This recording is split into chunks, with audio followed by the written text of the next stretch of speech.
vocês? Hoje é pós-derrota, então eu tô meio deprê baixo astral. Mas fiquei pensando depois da coletiva do Cuca sobre como todo mundo está soltando a mão de todo mundo. Tá literalmente todo mundo, cada um por si, olhando para o seu próprio umbigo e ignorando a ideia de que o Santos realmente pode cair este ano. Mas antes da gente falar sobre isso, sobre a coletiva do Cuca, sobre todo o âmbito e contexto do Santos Futebol Clube, eu peço por favor para você deixar o like, se inscrever e hypar esse vídeo, que é muito, muito, muito importante. E estamos chegando muito perto dos 30 mil, tá? Muito perto! Faltam, tipo assim, sei lá, 100 inscritos?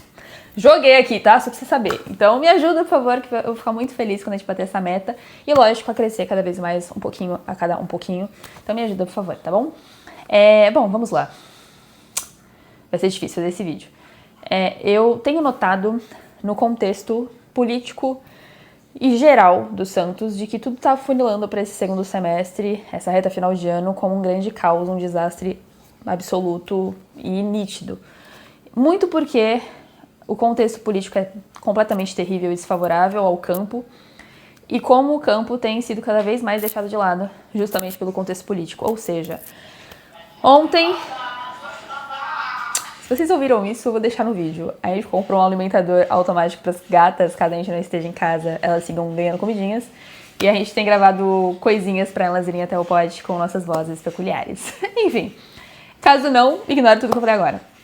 Mas ontem, após o jogo, a derrota patética no Brasileirão, o Santos foi para a zona de rebaixamento e o Cuca foi à coletiva implorar para que se quebrasse o transfer ban, implorar por reforços, que é muito justo se implorar por reforços, mas é muito fácil agora você se usar da muleta reforço, sendo que você colocou o Cabeleiro como titular, sendo que você mexeu mal no time e mudou a estratégia do time para encaixar o Cabeleiro, sendo que você tinha o Rollheiser, que foi sua primeira substituição para correção do time. Então, ontem tiveram erros gerais, individuais de jogadores, coletivo do campo e do Cuca desde do ato da escalação. Mas mais do que isso, a coletiva pra mim mostra muito como tá cada um lutando por si próprio, tipo, o último que chegar, o último que sair apaga a luz. A diretoria ignora a ideia de pagar um transfer ban porque não tem condição? Talvez. Mas se colocou nessa posição, o mínimo que você tem que fazer é tirar o clube dessa situação, até porque em algum certo momento a FIFA vai falar, abraço pontos, tá? Tem perda de ponto caso você não se livre desse transfer ban, porque você tem que pagar, é uma dívida, né? Então me preocupa o quanto a diretoria está empurrando isso com a barriga, enquanto tenta equilibrar prato pagando salário atrasado e lutando para pagar a imagem, e sempre sobra duas e você paga uma, e sobra duas e você paga uma. Enquanto o Cuca tenta controlar o ambiente e conversas com todo mundo dentro do clube para não irem filmar o clube na justiça para pagar, quando estava com um salário atrasado. Só que ao mesmo tempo ele tem percebido, na minha visão, na minha impressão de toda a coletiva de ontem, que não sei até que ponto vale a pena. Então deixa eu me cuidar um pouco aqui e atirar para os lados. Porque antes o discurso era muito mais coletivo, né? O diretoria e Cuca estavam muito mais alinhados. E ontem eu vi um Cuca um pouco mais desprendido, um pouco mais farpas, que honestamente é justo, tá? Porque é ele que tá dando a cara a tapa toda vez pós-jogo em uma coletiva, enquanto Marcelinho, Marcelo, Alexandre Matos, inclusive Alexandre Matos ficou escondido atrás da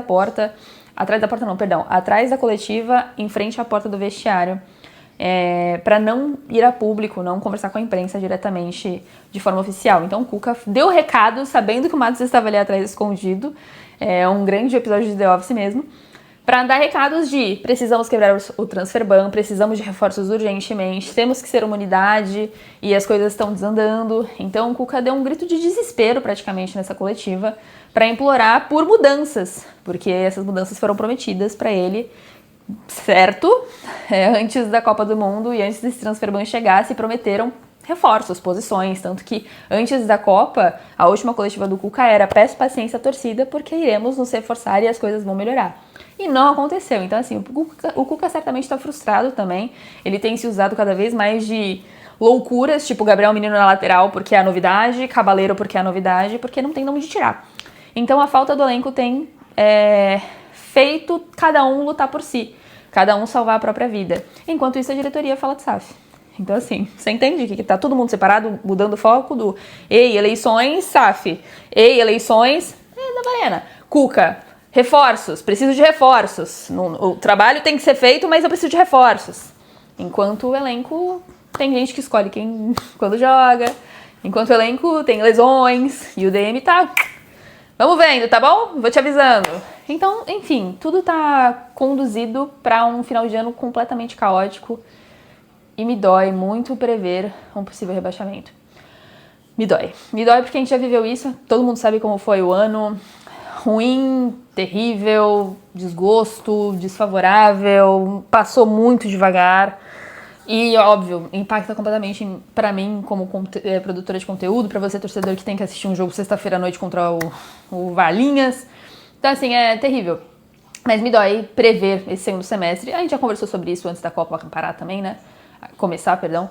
De como seria difícil esse segundo semestre. Mas na prática tem me surpreendido muito mais negativamente, porque as coisas vão se empilhando cada vez mais, e daqui a pouco tudo cai e é o literal, cai. Então é isso, só queria trazer contexto pra vocês de que o clima é péssimo. O clima é péssimo. O Cuca tenta segurar as pontas mesmo, a ponto de dar rachão no Dia dos Pais pra todo mundo levar seus filhos e a Santos TV fazer imagens e vamos tentar manter o clima e tamo aqui, tá todo mundo junto, somos uma grande big family, mas no geral é muito ruim, muito ruim. O Cuca ontem inclusive falou que não vai entregar o cargo, praticamente, é muito pior sem mim, não é bom pra ninguém, nem pra mim nem pro Santos, não vai entregar o cargo. E o Santos também não tem condição de demitir, porque eu não sei quem viria pro Santos, né? Quem o Santos vai conseguir convencer a chegar e comandar esse clube, se não o próprio Cuca. Mas é ruim, muito ruim. Então hoje é só um chacoalhão pra você, torcedor, depois dessa derrota.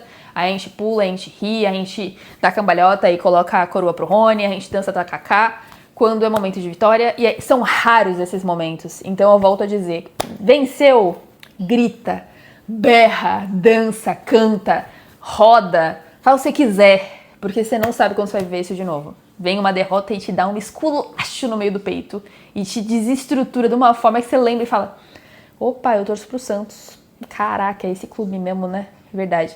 Deu uma iludida nas últimas semanas, tá? E foi bom, foi gostoso viver isso.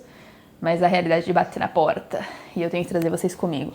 Então o vídeo de hoje é só pra escancarar que tá tudo uma bosta colossal e pra gente tá junto nessa novamente, tá bom? Eu tô com você.